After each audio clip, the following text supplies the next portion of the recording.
Still, the revolving doors whispered shut behind me as my grandson grabbed my elbow and hissed, "Grandpa, not in those clothes." As the doors kept turning, I smoothed my old suit sleeve instead of reacting, feeling every year of it settle calmly on my shoulders. While the soft clatter echoed through the lobby, I noticed how his eyes kept checking who might see me standing beside him. The same sound followed my thoughts as I realized this wasn't about fashion, but about where he thought I belonged now. As the door spun again without slowing, it hit me that embarrassment travels faster than loyalty when money's nearby. That's when, to that quiet turning, I decided I'd stop shrinking and let the truth walk in fully dressed. Before the story begins, tell me, where are you watching from? I hope your day's gentle and calm. Please like, subscribe, and let's start our story together. Hal Bennett stood just inside the revolving doors of the hotel and let them spin shut behind him, the muted clatter sealing him into a world that smelled like polished stone and expensive flowers. The lobby was already alive, with wedding, energy, garment bags slung over shoulders. Voices pitched a little too high, laughter sharpened by nerves. He adjusted the cuffs of his suit, smoothing the fabric the way he had 100 times before. It was dark gray, a little soft at the elbows, pressed carefully that morning with the same iron he'd used since his wife was alive. Simple, clean, honest. It still fit him, and more importantly, it still felt like himself. He hadn't taken 3 steps forward before he felt it. The shift in air, the quiet tightening that came when someone was looking at you not with love, but with calculation. Evan stood near the concierge desk, tall and restless in a tailored navy suit that cost more than Hal's monthly groceries. The moment his eyes landed on Hal, his shoulders stiffened. His smile didn't reach his face. Instead, his gaze flicked down, taking inventory. The jacket, the shoes, the absence of shine. Evan's eyes moved like a judge's gavel, quick and decisive, already forming a verdict. Before Hal could finish crossing the lobby, Evan was at his side, fingers closing too firmly around his elbow. "Grandpa," Evan murmured, steering him toward a quieter corner near a pillar. His voice dropped, urgent, embarrassed.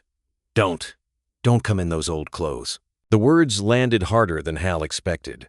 Not because they were loud, they weren't, but because they were precise, cleanly aimed. Hal felt a brief, sharp tightening in his chest, like the first cold breath of winter sneaking past a door that hadn't sealed properly. For a second, he thought of his wife standing beside him years ago, brushing lint from this same jacket before a family dinner, telling him he looked good, telling him he always looked good when he stood straight. He didn't raise his voice. He didn't step back. He simply looked at his grandson and asked calmly, "What exactly is wrong with them?" Evan blinked, thrown off by the question. His mouth opened, then closed. He glanced around the lobby again, as if the walls themselves might overhear. "They're just, this place is, people are dressed a certain way. It's the wedding." Hal followed Evan's gaze. Crystal light fixtures, designer heels clicking against marble, men in suits that announced wealth before the wearer ever spoke. Hal nodded slowly, as if considering an unfamiliar equation. Before Evan could fumble out another explanation, Lauren appeared. She slipped in smoothly, her arm looping through Evan's like a practiced reflex. Her smile was flawless, bright, controlled, empty. The kind of smile that existed for photographs, not conversations. "Hal," she said warmly, already turning Evan away as if redirecting a distracted child. "We were just about to check on the seating arrangements. Everything's a little hectic." Her hand tightened on Evan's arm, steering him back toward the center of the lobby. Evan didn't resist. He shot Hal one last look, not angry, not apologetic, just relieved to be rescued. Hal was left standing alone near the pillar, the low hum of the lobby filling the space where the conversation had ended. He became suddenly aware of his reflection in the polished stone wall beside him. An older man, white hair neatly combed, suit unremarkable, expression composed, crossed the lobby. Derek stood near the bar area, a phone pressed to his ear. Hal caught his eye for just a moment. Derek's gaze flickered recognition, discomfort, something like shame. Then Derek looked away. He didn't wave. He didn't come over. He didn't say a word. That, more than Evan's whisper, settled heavily in Hal's chest. He took a slow breath and adjusted his jacket again, the familiar weight of it grounding him. He understood something now that he hadn't when he'd walk through the doors. This wasn't about fabric or fashion. It was about distance, about who belonged where, and who was meant to stay quietly in the background. Hal could have spoken up. He could have corrected them, reminded them of who he was, what he'd built, what he still held together. But he didn't. Not today. Today, he decided, he would watch, he would listen, and he would remember every look, every whisper, every silence, because sometimes the first insult wasn't the loudest one. Sometimes it was the moment you realized people you loved were already measuring how small they could make you. The rehearsal dinner was held in a private room off the main restaurant. All exposed brick and soft amber light meant to feel intimate and important at the same time. Place cards were arranged with mathematical precision, each name carefully angled as if it mattered where everyone landed. Hal stepped inside quietly, scanning the room the way he'd learned to scan job sites decades ago, taking note of what was solid, what was decorative, and what was about to collapse. A young woman in a black blazer approached him with a practiced smile and a laminated chart in her hands. "Mr. Bennett?" she asked, already tracing a finger down the list before he could answer. "Right this way." She led him past the long table near the windows, past the cluster of seats already filling with laughter and sharp perfume, and kept going. Hal felt the familiar sensation of being moved without being consulted. They stopped near the back of the room, where a smaller round table sat close to the service door. 4 seats were already occupied by relatives. Hal recognized only vaguely a cousin he hadn't seen in years, someone's adult child scrolling on a phone, polite smiles that didn't carry history. "This will be you," the woman said, sliding his chair back. Hal thanked her and sat down, folding his napkin onto his lap. The chair wobbled slightly. He steadied it with a subtle shift of his weight and looked around the room again. That was when Evan's voice rose above the general noise, clear and bright and just loud enough to be heard. "We're just trying to keep things classy," Evan said, laughing, his arm draped easily around Lauren's shoulders. "You know how it is." The laughter that followed wasn't cruel, but it wasn't kind either. It hit Hal like gravel-tossed underhand light, casual, and meant to sting without leaving a mark. He didn't look up right away. He focused instead on the condensation sliding down his water glass, the way it pooled on the white linen. Nora appeared at his side a moment later, her expression already apologetic. "Hal," she said softly, touching his arm, "doesn't this place look beautiful? And that color really suits you. You've always had such a good eye for the classics." Her words were gentle, but they landed wrong like bandages pressed over a blade that hadn't been removed. Hal smiled at her, the same polite smile he used with tenants when the conversation wasn't worth extending. "It's fine," he said. And it was, in the narrow sense of the word. He wasn't angry, not yet. He was taking inventory. From his seat, he could see the head table clearly. Lauren's parents were already there. Richard Price seated comfortably near the center, holding court with an easy confidence. People leaned in when he spoke. A few men nodded along as if he were the one hosting, the one whose approval mattered. Richard's suit was immaculate, his watch catching the light when he gestured. Hal watched Lauren bend down to kiss her father's cheek, watched Evan clap Richard on the shoulder with a familiarity that felt practiced. The picture was clear enough. This was the man being treated like the patriarch. This was the man the room was orbiting. Derek sat a few seats away, half turned from the table, his phone buzzing relentlessly in his hand. He barely looked up when Hal's eyes found him. His jaw was tight. His smile delayed when someone spoke to him. He kept glancing down, thumbs moving fast, as if he were juggling something that refused to stay in the air. Hal took a sip of water and let the room blur slightly around the edges. He'd been underestimated before, on job sites, in negotiations, in rooms where men talked too much and listened too little. The difference now was that this was family, and the sting of it had a different weight. When the server came to take drink orders, Hal declined and stood instead, pushing his chair in quietly. No one stopped him. No one noticed. He stepped out into the cooler night air behind the restaurant, the muffled sounds of laughter and clinking glasses closing behind the door. The alley was narrow and clean, lit by a single overhead fixture. Hal pulled his phone from his pocket and dialed a number he hadn't used in years. "Hey," he said when the call connected. "I need to confirm something. About the venue, who actually holds what?" He listened, nodding once, his face unreadable. As he ended the call, a voice drifted through the door behind him, clear enough to cut through the quiet. "He's stubborn," Evan said, his tone dismissive, almost tired. "He'll get over it." Hal didn't move. He stood there in the narrow strip of light, phone still warm in his hand, understanding that whatever this was, it wasn't temporary, and it wasn't small. Hal didn't notice the envelope right away. It wasn't until later, when the rehearsal dinner thinned and conversations loosened into smaller knots, that he felt the unfamiliar weight inside his jacket. He had stepped away from the table again, this time to a quieter corner near the coat rack, where the hum of voices dulled into background noise. As he reached into his inner pocket for his phone, his fingers brushed against thick paper. He paused. The envelope was plain, unmarked, folded once to fit neatly where his wallet usually sat. Someone had placed it there deliberately close, careful, assuming he wouldn't check until he was alone. Hal slid it out slowly and opened it just enough to see the header. Urgent balance due. Venue services. Vega Loft. He unfolded the page completely. Rows of numbers stared back at him, cleanly printed, professionally formatted. Too professional. The total at the bottom made his jaw tighten, not from shock, but from recognition. He knew that number didn't belong there. Hal had heard Derek brag about the venue weeks ago, about locking it in at the right price, about how the deal was solid, fixed, done. This invoice was thousands higher than that figure, padded with vague line items. Supplemental services, late coordination, premium adjustments. The kind of language people used when they expected no one to question it. The invoice wasn't signed. Hal folded the paper again, slid it back into the envelope, and tucked it into his pocket. His pulse stayed steady. Years of running crews and managing properties had taught him something useful. Panic was a luxury for people who didn't understand the problem yet. He scanned the room and found Derek near the bar, still glued to his phone. Hal walked over, stopping just close enough that Derek had to look up. "Everything paid?" Hal asked, his voice neutral. Derek didn't hesitate. "Yeah, all taken care of." Too fast. Hal nodded once, as if satisfied, but his eyes stayed on Derek's face.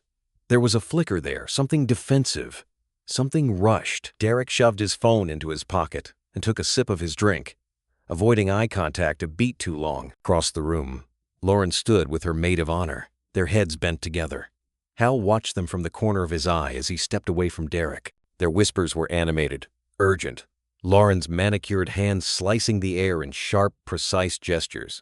When Hal drew closer, their conversation stopped abruptly, smiles snapping into place like masks pulled on mid-act. Lauren's maid of honor laughed too loudly. "There you are," she said, as if nothing had happened. Hal smiled politely and kept walking. He found a seat near the edge of the room and pulled his phone out again, this time deliberately. His thumbs moved with calm precision as he typed a single message. "Pull the lease file for Vega Loft. Immediately. Hal." Attorney Michael Grant didn't respond right away, and Hal didn't expect him to.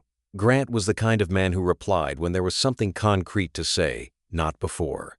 Hal slid the phone back into his pocket, feeling the envelope press against it, a reminder that someone in this room had decided he was a solution they could quietly tap. As the evening wore on, Hal let himself fade into the background. He listened more than he spoke. He noticed who hovered near whom, who avoided his gaze, who seemed overly attentive. He caught fragments of conversation, money jokes, vendor complaints, comments about how weddings always go over budget, spoken with the casual entitlement of people spending someone else's reserve. For a moment, grief crept in where anger hadn't yet reached. Not for the money, for the realization that this wasn't clumsy or impulsive. It was organized. And worse, it was comfortable. They were comfortable, assuming he wouldn't notice. He thought about his suit again. The same one he'd worn for years. The one Evan had whispered about with embarrassment. Hal had chosen it on purpose. Chosen to live plainly even when he didn't have to. Over time, he'd learned a quiet truth. When people think you're small, they stop guarding their behavior. They tell on themselves without realizing it. The envelope was proof of that. Hal looked around the room one more time, at the laughter and the raised glasses, the soft lighting and polished smiles. It all felt suddenly theatrical, like a set built to distract from what was happening backstage. The wedding, he understood now, wasn't the real stage. The money was, and somewhere beneath the music and toasts, a much more serious performance was already underway, one that hadn't counted on him paying attention. Hal arrived early on purpose. The parking lot was still half empty, the morning air cool enough to justify the slow walk from his car. The venue rose ahead of him in red brick and steel beams, quiet for now, like a stage before the lights came up. Hal adjusted his jacket and paused for a moment before going inside, setting his expectations low. Sit quietly, be present, leave quietly. He had no interest in speeches, no desire to be seen. Inside, staff moved with clipped efficiency. Chairs were aligned, florals adjusted, sound checks murmured through headsets. Hal stayed near the edge, hands folded, content to watch the machine run. That lasted less than a minute. "Grandpa." Evan came at him fast, breath tight, eyes darting. He held a garment bag like an offering he expected to be accepted without question. He unzipped it halfway, revealing a sharp, modern suit, light gray. Crisp, expensive. "Just wear this, please," Evan said, lowering his voice. "For today, it'll make things easier." Hal didn't touch the bag. He didn't look at the suit. He met Evan's eyes and shook his head once. No, it was calm, almost gentle. And that seemed to irritate Evan more than anger would have. His jaw tightened, his free hand clenching around the hanger. "Why do you have to be like this?" Evan hissed. "It's not about you." Hal held his gaze. "Then stop trying to dress me." For a moment, Evan looked like he might say something sharper, something unforgivable. Instead, Lauren's voice called his name from across the room, and he backed away with a frustrated breath, dragging the garment bag with him like a failed negotiation. Hal exhaled slowly and turned toward the seating area. As he did, a woman in a staff polo hurried over, scanning him quickly from shoes to jacket. "Sir, sorry," she said, already pointing. "That railing near the side stairs is loose. Can you take a look?" Hal blinked once. Then he nodded. "Sure." She led him over, apologizing as she went, explaining how it had been wobbling since the previous night. Hal crouched without comment, tested the railing with his hand, and immediately spotted the problem. The anchor bolt hadn't been seated correctly. He asked for a wrench. She handed him one without hesitation. It took him less than 3 minutes. He tightened the bolt, adjusted the bracket, gave the railing a firm shake. Solid. He stood, handed the wrench back, and wiped his hands on a folded napkin someone had pressed into his palm. "Should hold now," he said. The staffer beamed. "Thank you so much. Seriously." Lauren had stopped nearby. Hal noticed her reflection first in the glass of a framed photograph on the wall.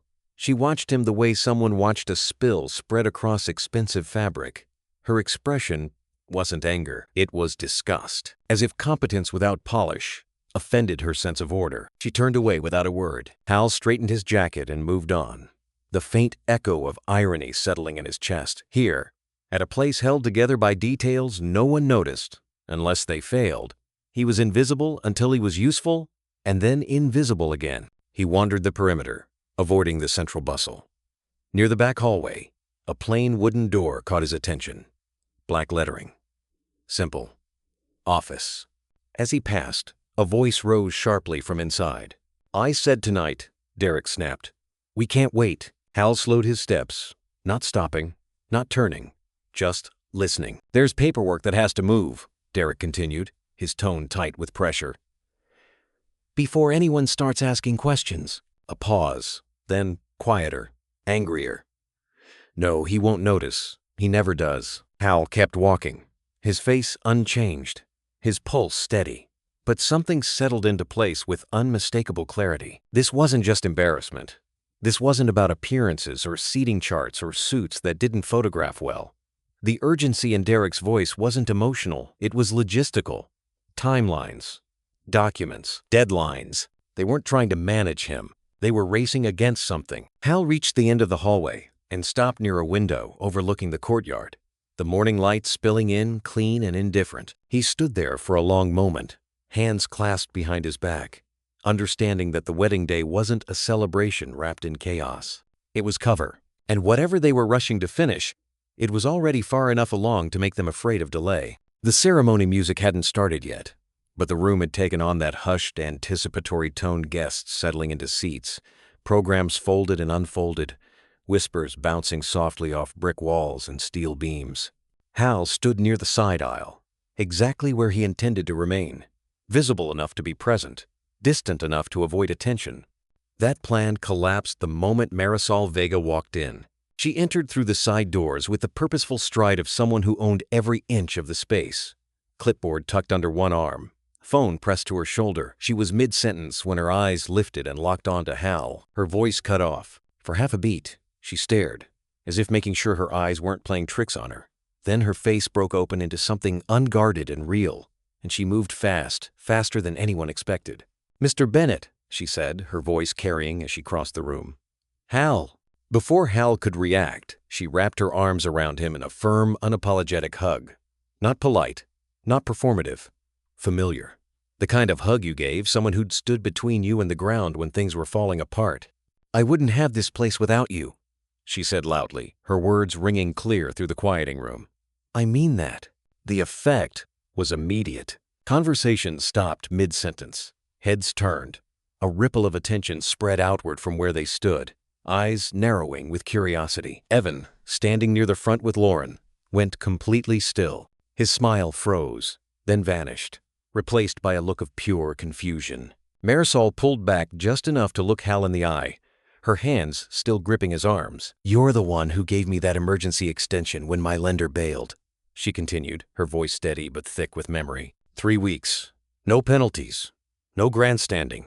You kept me afloat." Hal felt the weight of the room settle onto him, dozens of gazes suddenly sharp and searching. He nodded once, gently, as if acknowledging something that didn't need embellishment. "You did the work," he said. "I just didn't pull the rug out from under you." A murmur moved through the guests. Evan's eyes darted between Hal and Marisol, his mouth opening slightly, as if he were trying to reconcile two versions of reality at once. Lauren's posture tightened. Her smile remained in place, but only just. Marisol glanced toward the front of the room, then back to Hal.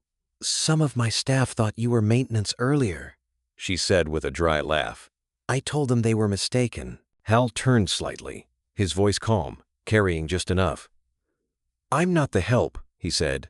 "I'm the landlord, and the trustee on the property." The words landed cleanly. Derek, standing near the aisle, looked like the blood had drained straight out of his face. His shoulders sagged a fraction, eyes dropping to the floor before flicking up again, wild with calculation. Lauren's smile cracked just for a second, long enough for anyone watching closely to see the strain underneath.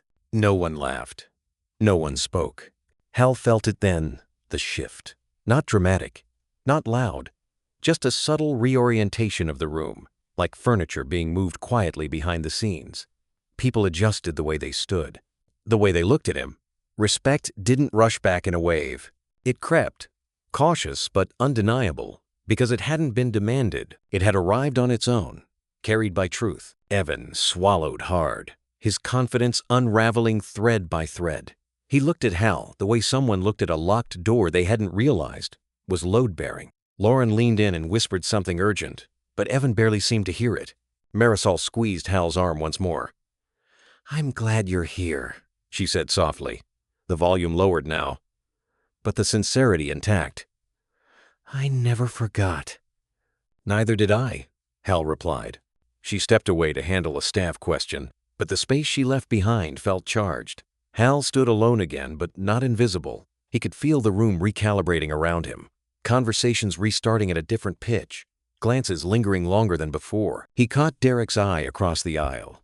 Derek looked away first. Hal didn't smile. He didn't gloat. Inside, there was no rush of victory, only a quiet confirmation. The truth had surfaced, and it had done something important. It had exposed the fault lines. As the music cue approached and guests began turning toward the aisle, Hal understood that this wasn't the climax. It was the opening reveal. Whatever Derek and the others were rushing to finish, they now knew something had changed, and so did he.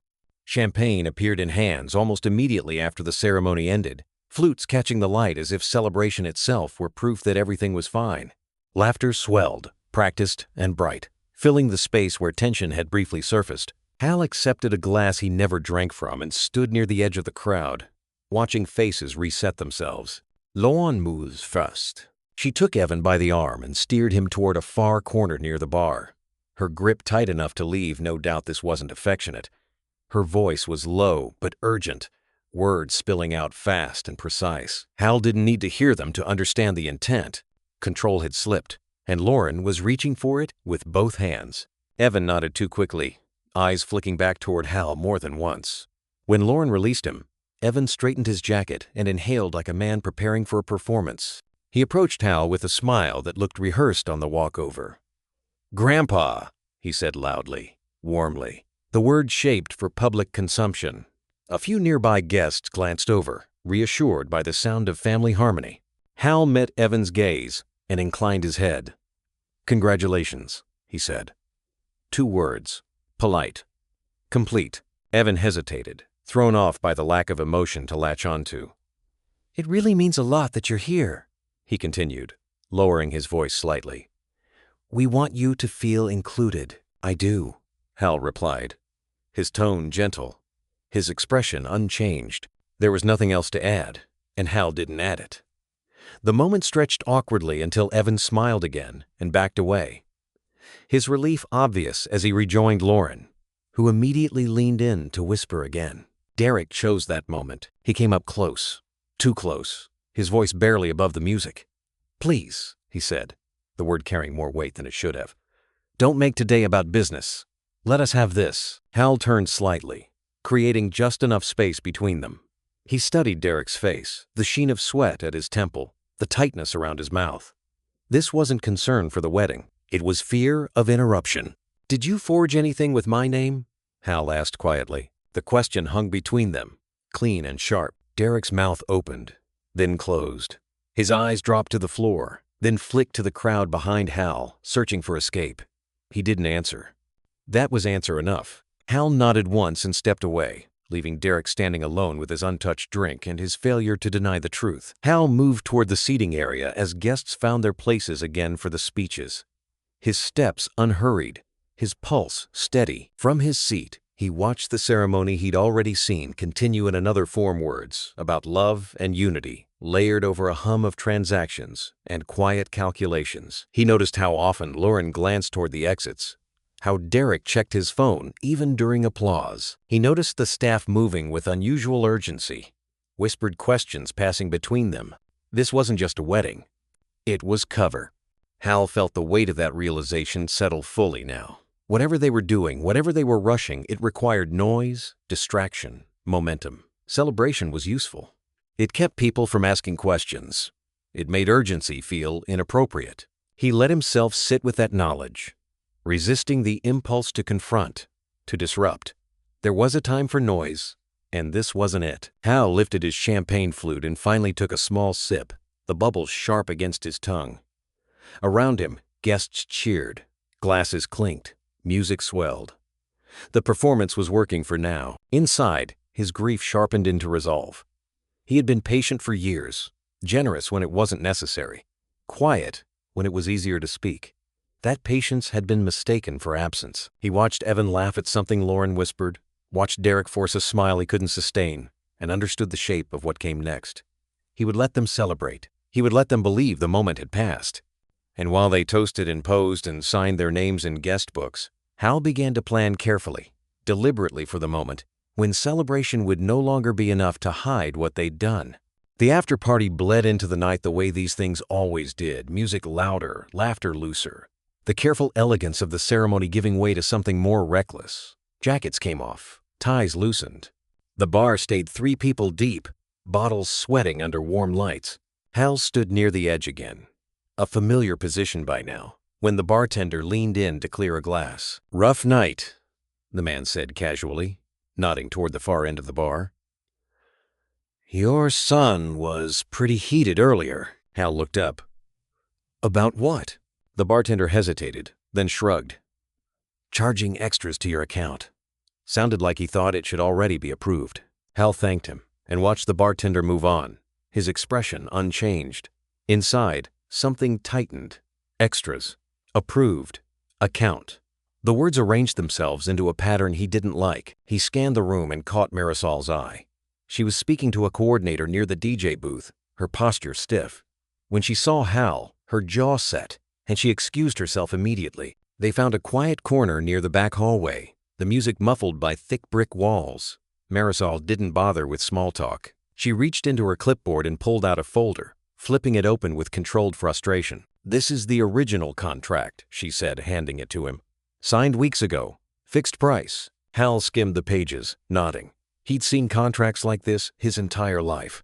Clean, straightforward. Then Marisol slid a second stack of papers over. "And these came in 3 days ago," she continued. "Add-ons, priority handling, late changes, all authorized." Hal's eyes stopped on a single line. An authorization signature sat at the bottom of one invoice. The name was his. The shape of it was close, too close. The slant of the H, the abbreviated tail on the last letter. It looked like someone had practiced copying his signature, smoothing out the imperfections that came with age and habit. His throat tightened, just briefly. "That's not mine," Hal said. "I know," Marisol replied immediately. "I knew the second I saw it. You don't sign like that, and you don't rush payments without calling." Hal looked up at her. "I need access to your security footage," he said. "Hallways, office, anything near the contract files. And I need every vendor email thread tied to this event." Marisol didn't hesitate.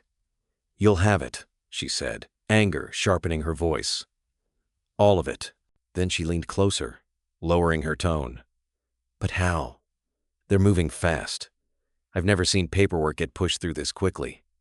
It feels deliberate."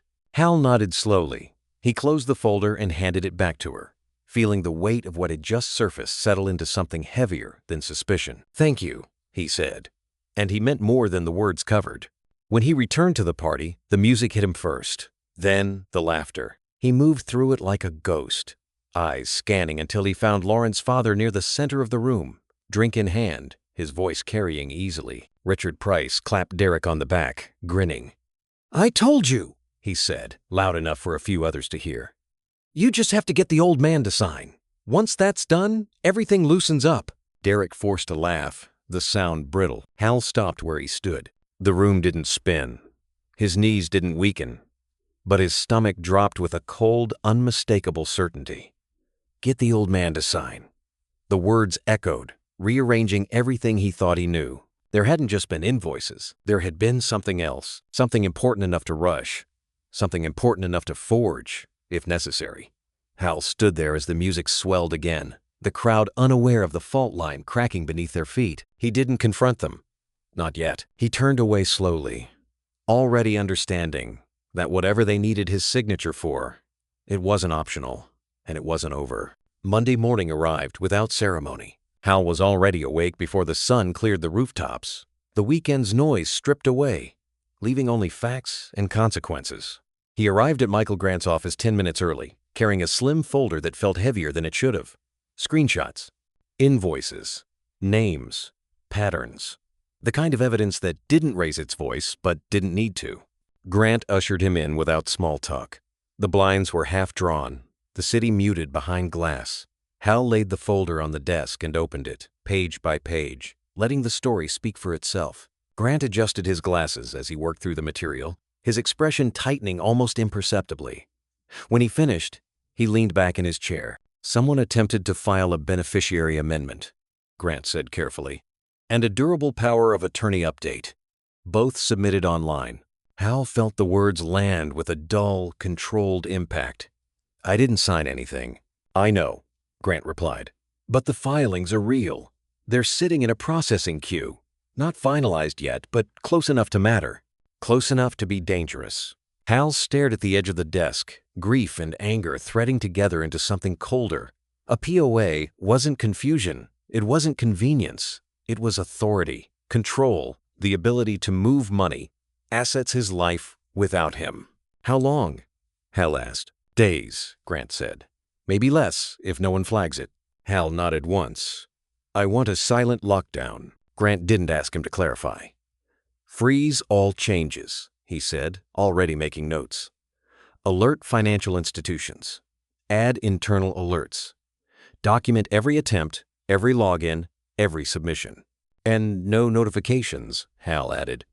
"I don't want them spooked." Grant met his eyes. Understood. They worked quickly after that. Calls placed. Instructions issued. A legal perimeter drawn without fanfare. Hal watched Grant move with calm precision and felt something steady him. This wasn't chaos. It was procedure. And procedure favored preparation.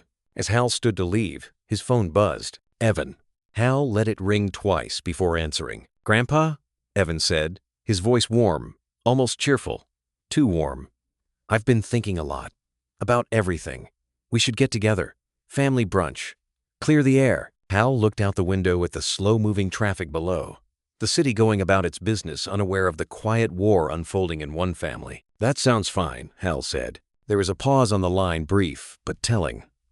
"Great," Evan replied. "Today, if you can. Send me the address," Hal said, and ended the call before anything else could be added. Grant watched him closely. "You sure?" Hal picked up his jacket. "I don't need answers yet," he said. "I need them comfortable." The brunch spot was a polished neighborhood place with white tables and carefully curated nostalgia. Hal arrived on time, his old suit pressed, his posture relaxed. He smelled the coffee before he saw them. Evan stood to greet him, all smiles and familiarity. Lauren wasn't there. Neither was Derek. That too was information. They ordered. They spoke about neutral things. Evan tried to sound reflective, tried to sound wounded. Hal listened more than he talked, the way he always had when something mattered. Underneath the words, Hal noticed the rhythm, the careful pacing, the subtle leading questions, the attempts to frame concern as care. He recognized it now for what it was. Positioning. As Evan talked, Hal felt it clearly for the first time. Betrayal had a scent, not dramatic, not sharp. It smelled like reassurance, layered over urgency. Like people trying to move you somewhere without letting you see the destination. Hal stirred his coffee slowly, his face calm, his attention sharp. He was done wondering if something was wrong. Now, he was following the trail. The brunch spot was louder now, the late-morning crowd filling in around them with clinking silverware and the low murmur of conversations that didn't matter. Hal sat upright at the small round table, hands folded loosely, his coffee untouched. He noticed Derek before Derek spoke, the way he leaned in too close, the way his smile arrived a half-second late. Derek slid a thin stack of papers onto the table between them. "Just a few things," he said lightly, tapping the top page as if it weighed nothing. "Tax and medical convenience stuff. Nothing serious." Hal didn't reach for the papers. Lauren leaned in from Evan's side, her tone practiced and soothing. "It's really simple, Hal. Just something to make things easier if there's ever an emergency." Simple. She said it again a moment later, and then again, as if repetition alone could sand down suspicion. Hal looked at the stack neatly clipped, carefully aligned. No coffee stains, no creases. Prepared. Evan shifted in his chair, already irritated. "Why are you making this a thing?" he asked. "Everyone does this. You're being paranoid." Hal finally picked up the papers, flipping through them slowly. His face gave nothing away. A durable power of attorney, a beneficiary adjustment, language that moved authority quietly, efficiently. He set the pages back down and looked up. "Why is the notary stamp dated last week?" he asked. The table went still. Nora's hand flew to her mouth. "Derek," she whispered, panic breaking through her careful calm. "You said—" "Stop!" Derek snapped, sharper than he intended. He shot her a warning look, then turned back to Hal, forcing a laugh that didn't land. "That's nothing. We just had it ready. To save time." Hal nodded slowly, as if absorbing the explanation. Inside, the last trace of doubt evaporated. They hadn't planned to ask him. They'd planned to process him. Evan pushed his chair back slightly, anger flashing now. "This is unbelievable," he said. "After everything, you won't even sign a simple form? What is this? Some kind of punishment?" Hal stood. He didn't raise his voice. He didn't gather the papers. He simply straightened his jacket, placed a few bills on the table for the coffee, and looked at each of them in turn. "I'm not signing anything," he said evenly. "And I won't be rushed." Derek started to speak, but Hal was already turning away. He walked through the restaurant without a scene, the noise swallowing him as if nothing had happened. Outside, the air felt cleaner. His phone vibrated in his hand as he typed a single message. "Proceed." Hal. He had just pocketed the phone when Evan burst through the door behind him, face flushed, voice low and sharp. "You're doing this to punish me," Evan hissed. "Because of the wedding, because of the suit. You're trying to teach me a lesson." Hal stopped and turned, meeting his grandson's eyes. For a moment, grief flickered there, real, heavy, undeniable. Then it hardened into resolve. "This isn't about punishment," Hal said. "It's about stopping something that shouldn't have started. Evan shook his head, jaw tight. You don't understand. Hal looked past him, down the street, already thinking several moves ahead. I understand enough, he replied. He walked away, leaving Evan standing on the sidewalk with the weight of consequences finally beginning to press down. Michael Grant didn't waste time softening the blow. Hal sat across from him in the same quiet office as before, the blinds drawn tighter this time, the air heavier with finality. Grant slid a printed document across the desk and turned it so Hal could see clearly. The filing included a scanned signature, Grant said. It was lifted from an old lease, one you signed years ago. Hal studied the image. It was his name, undeniably shaped from his hand, but flattened, sterilized, stripped of the pressure marks and hesitation that came with age. A ghost of his signature, repurposed. They copied it, Hal said. Yes, Grant replied. And not sloppily. Grant flipped to the next page. This wasn't just about money. The structure of the filing matters. The beneficiary amendment was paired with a durable power of attorney update, written in a way that suggests cognitive decline. Hal's jaw tightened. They were positioning you, Grant continued, precise and unflinching, to be declared declining.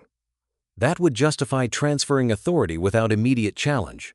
Accounts, properties, decisions. For the first time since the wedding, anger flared hot and sharp.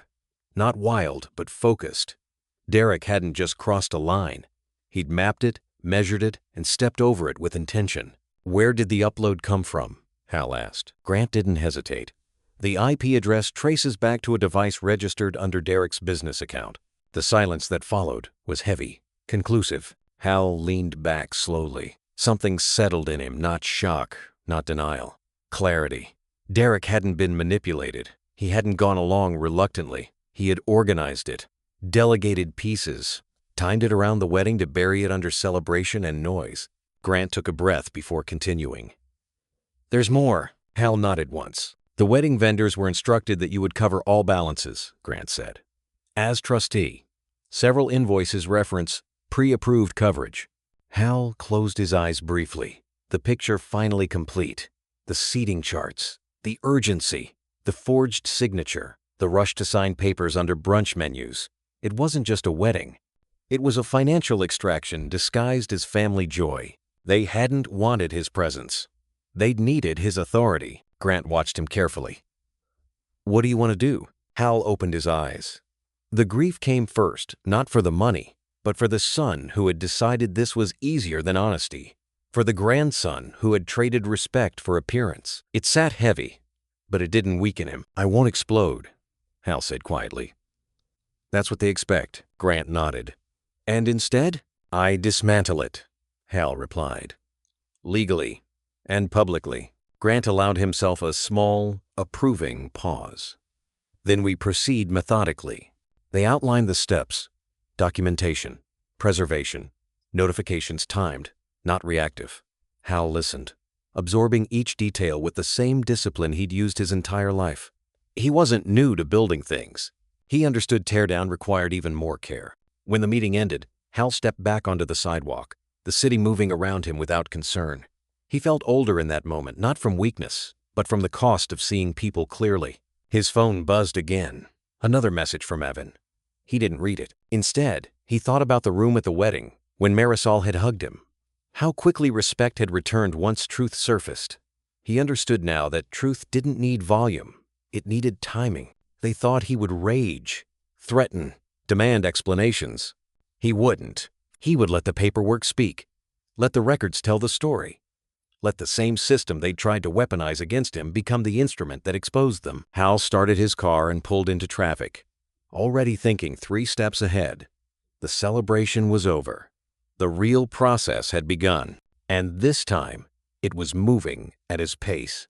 The next 48 hours were quiet in a way that felt deliberate, like the stillness before a controlled burn. Hal sat beside Michael Grant in the conference room.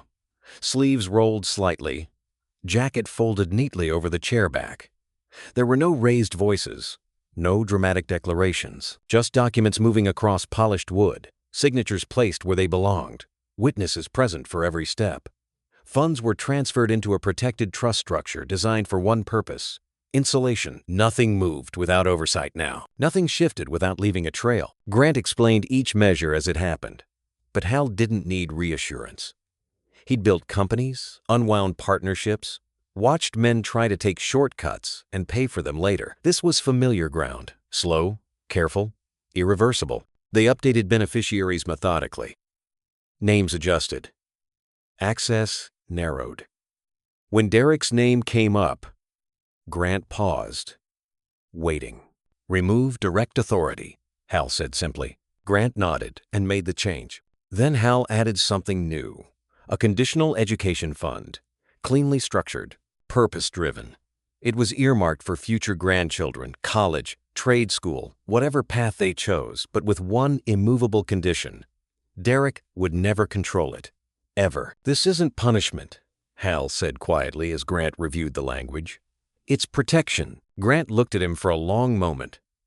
"That distinction matters," he said. "And it holds." The last document was shorter than the rest. A single-page letter, precise in tone and unambiguous in intent. It stated that any further attempt to forge Hal's signature, alter filings, or impersonate authority would trigger immediate civil and criminal prosecution. No warnings, no negotiations. It was signed, dated, and copied for record.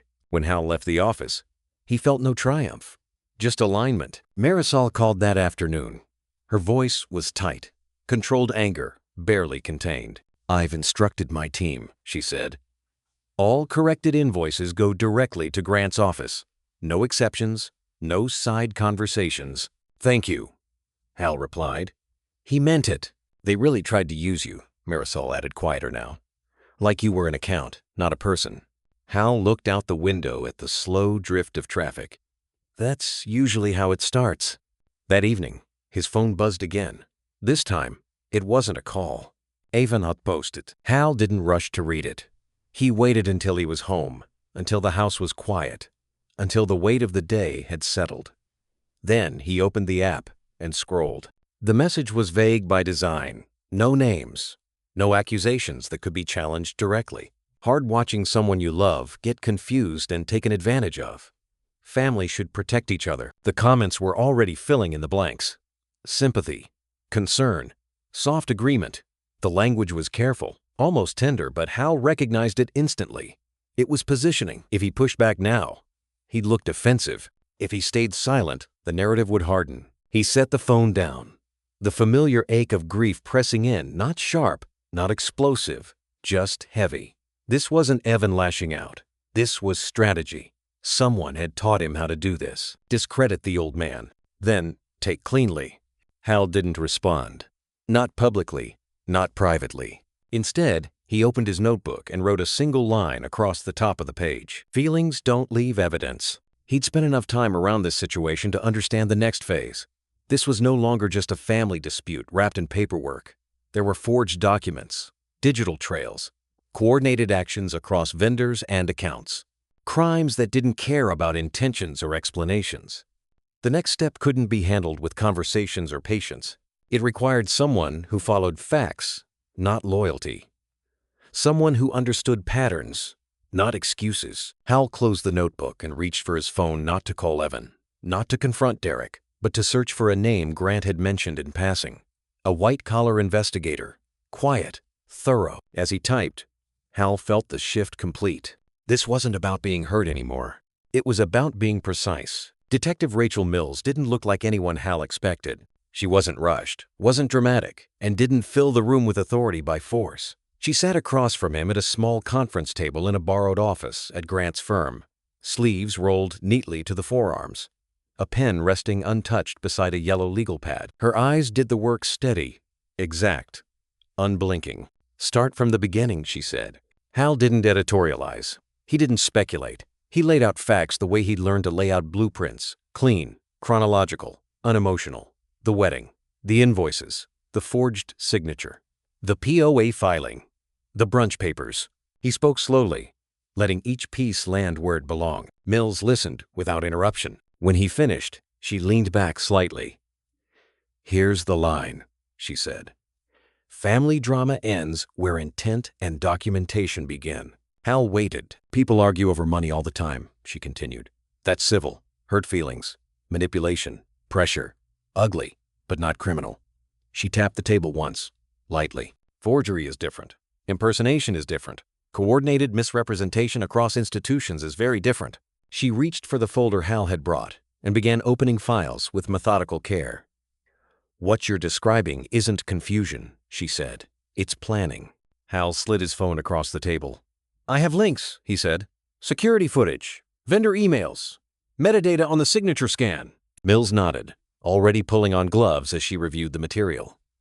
She moved through it with quiet speed, noting timestamps, cross-referencing sender addresses, comparing document versions. When she reached the suspect's signature file, she paused. Copied from an old lease, she said. Clean extraction. Hal watched her closely. That matters? It tells me they knew where to look, she replied. And how? She flipped to another page, brows drawing together. Interesting, she murmured. What? Hal asked. Lauren Price's father, Mills said. Richard Price. His name appears in a Shell LLC connected to one of the vendor accounts. Hal felt the last pieces click into place. The deference at the head table. The confidence. The ease with which Richard had spoken about signatures and loosened money. So, they're not just appearances people, Hal said. Mills looked up. They're operators. The word sat heavy in the room. They use optics to get close, she continued. Then paperwork to move value.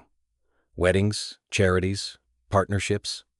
It's all cover if the timing's right. Hal exhaled slowly. There was anger there, but it had settled into something colder now. Clarity, stripped of illusion. What happens next? He asked. Mills closed the folder carefully. If we proceed, this stops being private, she said. Institutions get notified. Records get pulled. People panic. Derek? Hal asked. Lauren. Her father. Anyone who touched the process, Mills said. And your family will feel it first. She leaned forward, her voice lowering. I need you to understand something. Once this starts, they will turn vicious.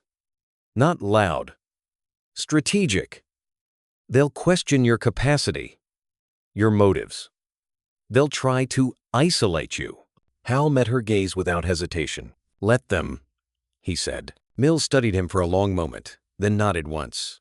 All right. She gathered the documents into a new folder, labeling it with clean, deliberate handwriting. I'll open a preliminary investigation, she said.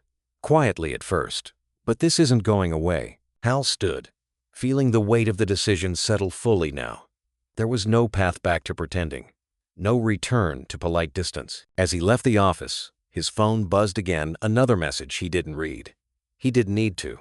He already knew the tone would be soft, concerned, misleading. Outside, the afternoon light was sharp and honest. Hal paused on the steps, understanding that whatever came next wouldn't be gentle, but it would be real. And this time, it wouldn't be handled in whispers.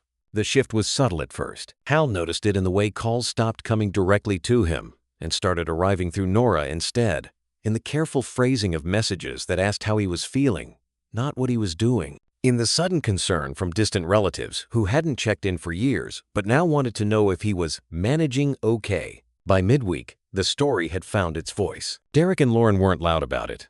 They didn't need to be. They let worry do the work. Hal was stressed. Hal was confused. The wedding had been a lot for him. Someone even used the word guardianship softly, as if suggesting a helpful service rather than a legal cage. Nora came by on Thursday afternoon, eyes already red before she sat down. Please, she said, hands clasped tight in her lap. Can't you just settle this? Quietly? Before it gets ugly? Settle what? Hal asked. She swallowed. Before people start talking. Before lawyers and police and everything. This kind of scandal, it destroys families. Hal looked at her for a long moment. He saw fear there, real and shaking. Not for him, but for the mess. For what people would say. Silence has a cost, he said gently.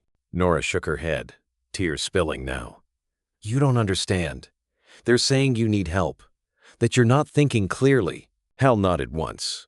I understand exactly. Evan showed up that evening without calling. He stood in the doorway, jaw tight, eyes rimmed red, switching between shame and fury so fast it was hard to track. He paced the living room as if motion alone might fix something. "You've got to fix this," Evan said. "Everyone's talking.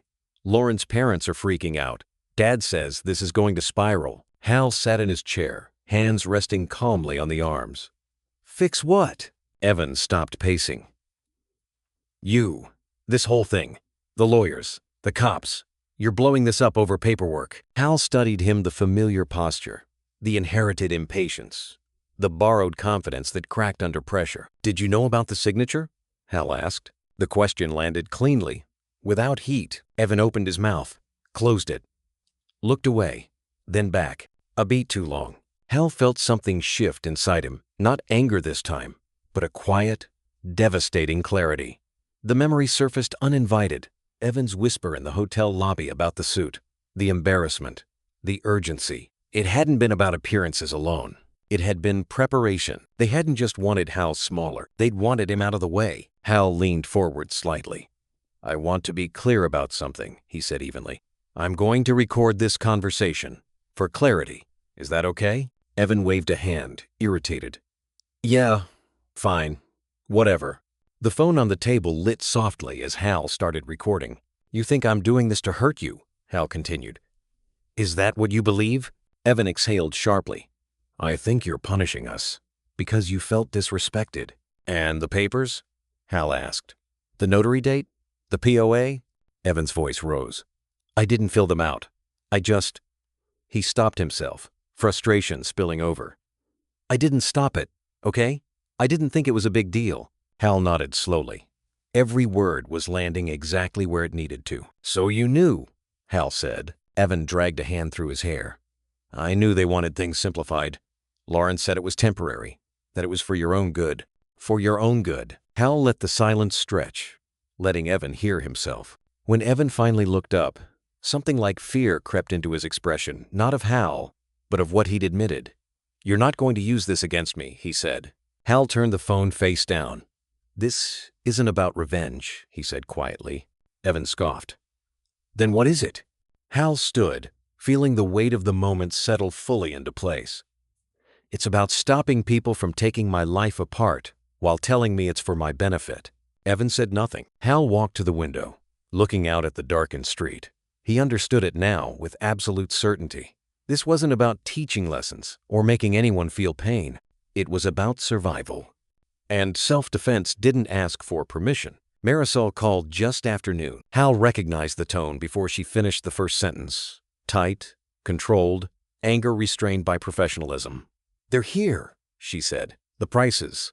They're demanding access to trust documents they claim are held on site." Hal didn't ask which documents. He already knew the answer. "That's a lie," Marisol added. "But they're pressing hard." "I'm on my way," Hal said.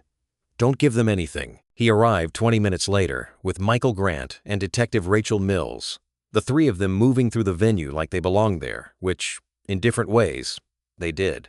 Hal wore his old suit. Grant carried a slim briefcase. Mills carried nothing visible at all, which somehow made her presence heavier.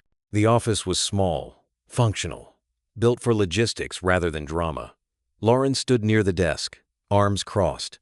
Her expression sharpened into outrage the moment Hal stepped inside. "This is completely inappropriate," she snapped, turning on Marisol. "You don't get to withhold information from the bride's family." Marisol didn't flinch. "I don't hold trust documents here," she said evenly. "And even if I did, I wouldn't release them without legal authorization." Lauren scoffed, gesturing broadly. "This is exactly what I'm talking about. The disrespect. We trusted this venue, and now you're siding against us." Mills stepped forward just enough to shift the balance of the room. "Lauren Price?" she asked. Lauren blinked. "Yes, Detective Rachel Mills," Mills said, holding up her badge briefly. "I have a few questions about an attempted filing involving a beneficiary amendment and a durable power of attorney, specifically a forged signature." The word forged dropped into the room like a weight. Lauren opened her mouth, then closed it. Her outrage evaporated into something tighter, more brittle. Derek, who had been leaning against the wall with forced confidence, straightened abruptly. "That's ridiculous," Derek said. "This is a family matter." Mills didn't look at him. The filing originated from an IP address linked to your business account, she said calmly. Would you like to explain that? Silence stretched. Grant watched without expression. Marisol's jaw set. Lauren's eyes flicked toward Derek, sharp and questioning. Derek cleared his throat. I don't know what you're talking about. Mills nodded once, as if noting a detail for later. We'll verify that. Derek turned then, his tone shifting, voice rising as he aimed it at Marisol. You're overstepping, he said. You work for us today. You don't get to create problems. Hal spoke for the first time. You don't own this place. The sentence wasn't loud. It didn't need to be. It cut cleanly through the room, stopping Derek mid-breath. Hal met his son's eyes without anger, without heat. Just fact. This venue operates independently, Hal continued. And any business conducted here answers to the law, not your expectations. Derek looked away first. Evan had been standing near the door, quiet, watching. Hal noticed the change happen in real time. The bravado drained from Evan's posture as the pieces aligned detective, attorney, records, words like forgery and IP address. This wasn't family tension anymore. This was exposure. Evan's eyes moved from Mills to Grant to Hal, his face paling as he understood what came next. Not arguments, not guilt trips, subpoenas, hearings, consequences that didn't care how young he was or how embarrassed he felt at a wedding. Lauren tried again, her voice thinner now. This is being blown out of proportion. Mills met her gaze. Fraud doesn't shrink because it's inconvenient, she said. No one spoke after that. Marisol straightened behind her desk, reclaiming the room without raising her voice. You need to leave, she said. Now. The Prices hesitated, then complied. Derek brushed past Hal without a word. Lauren followed, heels sharp against the floor. Evan lingered a second longer. Hal watched him closely. He saw it then, the final shift. Entitlement giving way to fear, the realization that this couldn't be talked down or spun away. That records existed, that people outside the family were now paying attention. Evan swallowed hard and left without meeting Hal's eyes. When the door closed, the office felt larger, quieter. Marisol exhaled slowly. Grant began making notes. Mills checked her phone. Hal remained still, absorbing the moment. He hadn't raised his voice. He hadn't accused or threatened. He had simply let reality enter the room. And once it did, there was no way to pretend this was just a misunderstanding anymore. Detective Mills didn't call with questions. She called with answers. Hal took the call in his kitchen, the late afternoon light slanting across the worn wood table where his wife used to sort mail. Mills's voice was steady, clipped, the way it got when the picture was complete enough to be dangerous. The forged POA attempt wasn't the whole play, she said. It was leverage. Hal closed his eyes briefly. Go on. There's a loan, Mills continued. A private lender. One of your properties was pledged as collateral. Hal's grip tightened on the edge of the table. I didn't authorize that. I know, Mills said. The documentation references the same authority language from the POA filing. It was designed to trigger once control transferred. The air felt thinner. That money didn't just go to the wedding, Mills added. It went into Derek's side business, the one that's been bleeding cash for months. Hal pictured Derek's distracted phone calls, the urgency, the late-night arguments about paperwork. It had never been about celebrating. It had been about survival, his son's, at his expense. And Richard Price? Hal asked.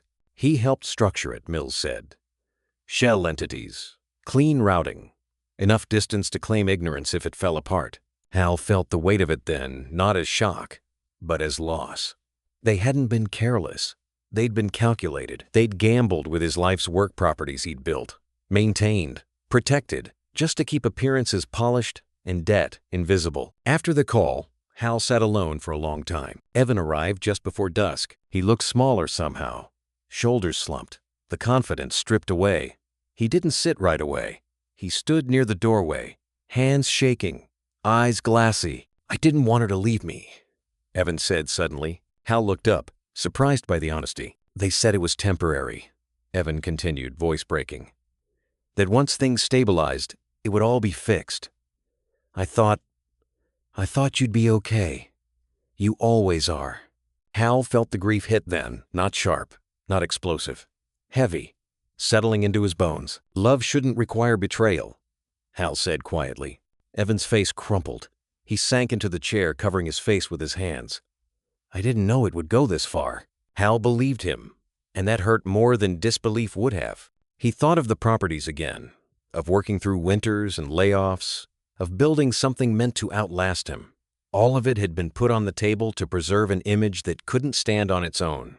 When Evan finally looked up, his eyes were red. "What are you going to do?" Hal took a breath, steady and controlled. "I'm going to stop it," he said. "And I'm going to make sure it can't happen again." "That sounds like revenge," Evan whispered. Hal shook his head. "It's protection." He stood, feeling the resolve settle into something unmovable. His anger had cooled into precision. He knew exactly where to apply pressure and where not to. He would protect the innocent workers, vendors, future grandchildren who hadn't chosen this mess. He would punish the guilty through the channels that mattered: courts, records, consequences that didn't fade. And he would end the cycle. As Evan left, Hal watched the door close and understood this was the last moment things would ever be simple again. The next steps wouldn't be quiet. They would be exact. The cancellations didn't make noise. They moved through fax lines, certified mail, secure portals, formal notices, written in clean legal language that left no room for misunderstanding. Hal sat at his kitchen table with Michael Grant on speaker, each document reviewed twice before it went out. Every lender, every bank, every institution named in the unauthorized collateral filings. The message was simple and devastating. The documents were disputed, the authority false, the collateral invalid. Any attempt to enforce them would be met with immediate legal action. Grant moved fast. Emergency motions were filed the same day. Fraud affidavits followed, precise and unembellished. Nothing emotional, just facts stacked, until the weight of them bent the process back into place. Hal watched it happen without satisfaction. This wasn't victory. It was containment. Derek was served on a Tuesday afternoon. Mills called Hal afterward, her tone neutral. Process server caught him at work, in the middle of the floor. Hal pictured it without needing detail: the interruption, the lowered voices, the eyes of employees who'd been told for years that Derek was in control. The paper handed over, the truth printed in black ink. "Thank you," Hal said. An hour later, his phone rang again. Richard Price's number. Hal let it ring once before answering. "Hal," Richard said smoothly, "this has all gone far enough." Hal said nothing. "We're willing to discuss a private settlement," Richard continued. Quietly. No admissions. Everyone saves face. Consider it mercy. Hal looked at the framed photo on his wall, his wife standing in front of a half-finished building, smiling through exhaustion. He felt the old ache press against his ribs. "Mercy is for mistakes," Hal said calmly. "This was planning," Richard exhaled sharply. "You're being vindictive." "No," Hal replied. "I'm being accurate." He ended the call. Evan showed up that evening, panic etched into every movement. He didn't bother pretending this time. His voice cracked as soon as he spoke. "You can't do this," Evan said. "You're going to ruin everyone." Hal studied him, seeing at last the fear that came from understanding, not embarrassment, not anger, awareness. "I didn't ruin us," Hal said. "You ruined us when you chose appearances over family." Evan's shoulders slumped. "I didn't think it would cost this much." Hal nodded once. "That's the danger of borrowing against things you didn't build." Silence filled the room, heavy but honest. When Evan left, Hal sat alone again, the house settling around him. Outside, the streetlights clicked on one by one, indifferent to what had been dismantled inside a family. The cancellations had gone out. The filings were in motion. The protections were active. What came next wouldn't be quiet at all. The courtroom was smaller than Hal expected. No grand pillars, no dramatic echoes. Just polished wood, padded benches, and the quiet gravity of a place where stories were reduced to records. Hal sat beside Michael Grant at the counsel table, hands folded, posture steady. He wore the same old suit, not as a statement, not as defiance, but because it was still his. Across the aisle, Derek sat with his attorney, shoulders rigid, jaw clenched. Lauren and her father occupied the row behind him, angled away just enough to suggest separation without admitting it. The judge entered. Everyone stood. Everyone sat. Derek's counsel went first. "This is a tragic family dispute," the attorney said smoothly, pacing just enough to be seen as engaged. "My client's father has recently come under the influence of outside parties, business associates, investigators who have escalated what should have remained private. Hal didn't react.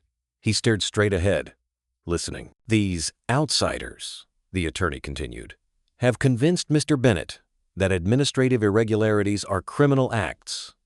This has led to unnecessary panic, reputational harm, and Grant rose before the sentence could finish. Your Honor, he said calmly, we'll let the evidence speak. Grant didn't dramatize. He didn't posture. He projected documents onto the screen one by one, IP logs tracing the forged filing to Derek's business account, time-stamped and verified. Side-by-side signature comparisons showing the copied lease signature against Hal's genuine hand.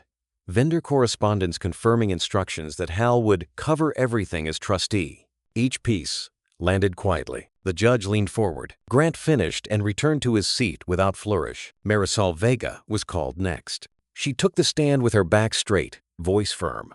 She described the sudden invoice changes, the pressure to process unauthorized charges, the attempted intimidation when questions were raised. She didn't speculate. She didn't embellish. She spoke like someone who knew the difference between business and abuse of it. When she stepped down, the room felt tighter. Detective Mills followed. She outlined the elements of the case with unemotional precision: impersonation, forgery, attempted unauthorized transfer of authority, fraudulent collateralization. Her tone didn't accuse, it categorized. These are not isolated acts, she said. They demonstrate coordination. Derek's attorney shifted. When Derek took the stand, his voice shook despite the effort to steady it. He denied intent, claimed confusion, claimed pressure. Then, under questioning, he turned his head sharply toward Lauren's father. This never would have happened without Richard, Derek said. He set it up. Richard Price stood abruptly. That's a lie, he snapped. You asked for help. You said you had authority. The judge raised a hand. Silence fell. Evan sat in the gallery, hands clenched, watching the exchange unfold. For the first time, he wasn't part of the strategy. He wasn't being reassured or managed. He was witnessing something raw and undeniable. They were turning on each other. The people he thought were protecting him. The people he thought were doing this for the family. None of them mentioned him. None of them tried to shield him. He wasn't the reason. He was the excuse. Hal felt it too, not satisfaction, not vindication. Just a quiet confirmation. This was what happened when the truth entered a room and stayed there. The judge spoke at last. Based on the evidence presented, she said, the court orders an immediate freeze on all disputed assets and accounts. Protective measures are granted to Mr. Bennett. The matter of forgery and impersonation is referred for criminal prosecution. The gavel came down, not loud, not dramatic. Final. As the room began to move again, Hal remained seated for a moment longer, absorbing the weight of it. This wasn't triumph. It was closure to one chapter and the opening of another. Evan stood slowly, eyes fixed on the floor. When he finally looked at Hal, there was no accusation left in his face, only the understanding that whatever came next would not be controlled by family narratives or private deals. Outside the courtroom, cameras waited. Voices called out names. Hal walked past them without stopping. The truth didn't need amplification anymore. It was already on record. The courtroom was smaller than Hal expected. No grand pillars, no dramatic echoes. Just polished wood, padded benches, and the quiet gravity of a place where stories were reduced to records. Hal sat beside Michael Grant at the counsel table, hands folded, posture steady. He wore the same old suit, not as a statement, not as defiance, but because it was still his. Across the aisle, Derek sat with his attorney, shoulders rigid, jaw clenched. Lauren and her father occupied the row behind him, angled away just enough to suggest separation without admitting it. The judge entered. Everyone stood. Everyone sat. Derek's counsel went first. This is a tragic family dispute, the attorney said smoothly, pacing just enough to be seen as engaged. My client's father has recently come under the influence of outside parties, business associates, investigators who have escalated what should have remained private. Hal didn't react. He stared straight ahead, listening. These outsiders, the attorney continued, have convinced Mr. Bennett that administrative irregularities are criminal acts. This has led to unnecessary panic, reputational harm, and Grant rose before the sentence could finish. Your Honor, he said calmly, we'll let the evidence speak. Grant didn't dramatize. He didn't posture.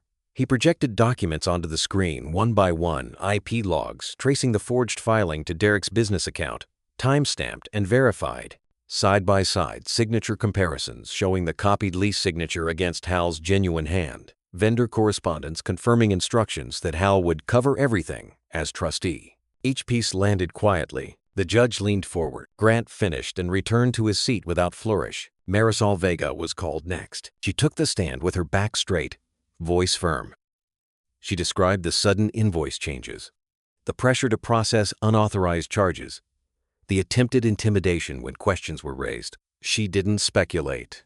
She didn't embellish. She spoke like someone who knew the difference between business and abuse of it. When she stepped down, the room felt tighter. Detective Mills followed. She outlined the elements of the case with unemotional precision: impersonation, forgery, attempted unauthorized transfer of authority, fraudulent collateralization. Her tone didn't accuse. It categorized. "These are not isolated acts," she said. "They demonstrate coordination." Derek's attorney shifted. When Derek took the stand, his voice shook despite the effort to steady it. He denied intent, claimed confusion, claimed pressure. Then, under questioning, he turned his head sharply toward Lauren's father. "This never would have happened without Richard," Derek said. "He set it up." Richard Price stood abruptly. "That's a lie," he snapped. "You asked for help. You said you had authority." The judge raised a hand. Silence fell. Evans sat in the gallery, hands clenched, watching the exchange unfold. For the first time, he wasn't part of the strategy. He wasn't being reassured or managed. He was witnessing something raw and undeniable. They were turning on each other. The people he thought were protecting him. The people he thought were doing this for the family. None of them mentioned him. None of them tried to shield him. He wasn't the reason. He was the excuse. Hal felt it too, not satisfaction, not vindication, just a quiet confirmation. This was what happened when the truth entered a room and stayed there. The judge spoke at last.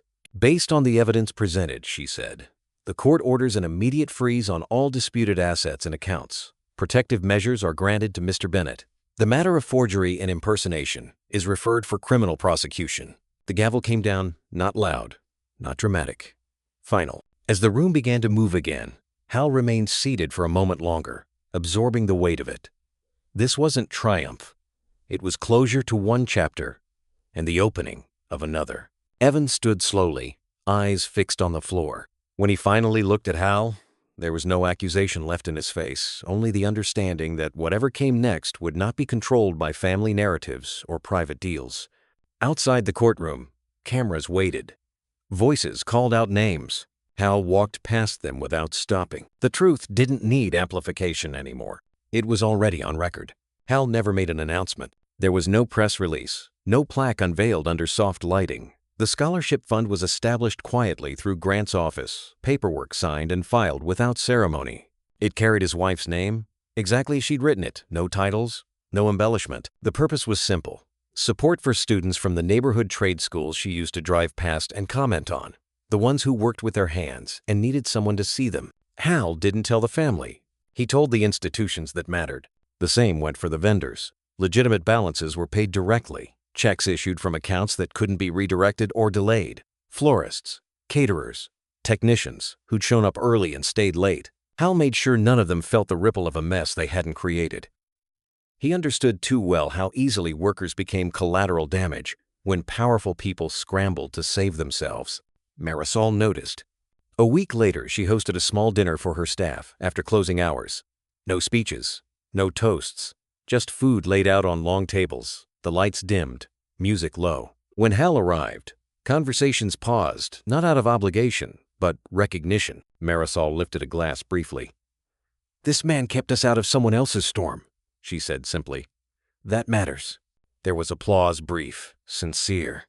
Hal nodded once and took a seat among them, listening more than he spoke. Integrity didn't need defending in rooms like this. It was understood. Nora asked to see him the following afternoon. They met in Hal's living room, the late sunlight catching dust in the air. Nora's hands trembled when she wrapped them around her cup. "I should have spoken up," she said, voice barely steady. "I knew something was wrong. I just didn't want to make it worse." Hal listened without interrupting. "I'm sorry," she finished. For choosing quiet, Hal sat back. feeling the familiar weight of disappointment settle. Not sharp, not fresh, old. "I forgive you," he said. Nora exhaled, relief washing over her face. "But," Hal continued, meeting her eyes, "silence has a cost, and I won't pay it again." She nodded, tears slipping free. "I understand." When she left, the house felt lighter but not repaired. Forgiveness wasn't restoration. It was a boundary drawn with care. Evan came at dusk. He stood on the porch longer than necessary before knocking, the old suit folded carefully over his arm. When Hal opened the door, Evan didn't speak right away. He held the suit out like an offering. "I don't want this anymore," Evan said quietly. "I want to learn how you do it, how you stay steady." Hal took the suit and hung it over the back of a chair. He looked at Evan for a long moment, seeing the boy he'd helped raise and the man he was still becoming. "Sit," Hal said. They sat in silence, the kind that asked for patience. Evan waited, eyes fixed on the floor. Hal didn't answer right away. Trust, he understood now, didn't respond to apologies on demand. It rebuilt the way foundations did, slowly, deliberately, only after the ground stopped shifting. Outside, the evening settled in. Inside, nothing was resolved. Not yet. He didn't call it growth, or empowerment, or any of the words people use to make endings sound clean. He told Lauren the truth instead, that the life they'd been building together rested on shortcuts and borrowed authority, and that he couldn't keep pretending it was love when it required him to erase someone else. The conversation was brief. There were tears, there were accusations, but there was no negotiation. Reality had finally taken the wheel. The admission came next. Not online, not dressed up for strangers. Evan gathered the family, those still willing to sit in the same room, and spoke without notes. His voice shook at first, then steadied. "I tried to push Grandpa out," he said. "I went along with things I knew were wrong because it was easier than saying no." No one interrupted him. Even Nora stayed silent. "I told myself it was temporary," Evan continued, "that it would all work out, but I was wrong." The room didn't erupt. There was no dramatic forgiveness, just the sound of people recalibrating what they thought they knew. That evening, Evan went to Hal's house alone. He carried the replacement suit carefully, as if it might fall apart if handled casually. He set it down by the door and didn't wait to be asked. "I'm sorry," he said, "for treating you like you were something to hide." Hal picked up the suit and folded it once, neatly. He didn't rush his answer. "Your clothes weren't the problem," Hal said. "Your character was." Evan nodded, accepting the weight of it without protest. The next morning, Evan reported to Marisol's venue before sunrise. She didn't give him a title. She handed him gloves. He hauled chairs, scrubbed floors, took direction from people he'd barely noticed before. He learned how quickly mistakes showed when you were responsible for fixing them, how sweat clarified priorities. No one treated him cruelly. No one treated him special. That was the point. Hal stopped by once that week, standing quietly near the edge as Evan wrestled a delivery cart into place. Evan didn't see him at first. When he did, he didn't wave or smile. He just nodded and went back to work. Derek's reckoning moved on a separate track. The charges were filed. The civil suits followed. The family stopped shielding him, not out of righteousness, but exhaustion. The truth had burned through too much to pretend anymore. Derek called once. Hal didn't answer. Some doors closed without ceremony. On a warm afternoon, Hal watched Evan work from the sidewalk, the old suit hanging loose on his own shoulders. Evan's movements were clumsy but earnest. He wiped his hands on his jeans and listened closely when corrected. Hal felt it then. Not relief, not forgiveness. Something smaller, more careful. Hope, but the cautious kind. He understood better than most that rebuilding took longer than breaking. That effort didn't erase harm, but it did mark a direction. Evan was learning what steadiness looked like, not inherited, not purchased, but earned inch by inch. As Hal turned to leave, Marisol caught his eye and nodded once. No words were needed. The cycle wasn't ended yet, but, for the first time, it was bending in a different direction. Summer returned to the venue without asking permission. Another wedding filled the courtyard with white chairs and soft music, the air warm enough to slow everything down. Guests arrived in clusters, laughter drifting up toward the brick walls, cameras flashing, attention focused forward on the couple, on the moment, on themselves. It was the kind of setting where a man like Hal could disappear if he wanted to. And for a moment, he did.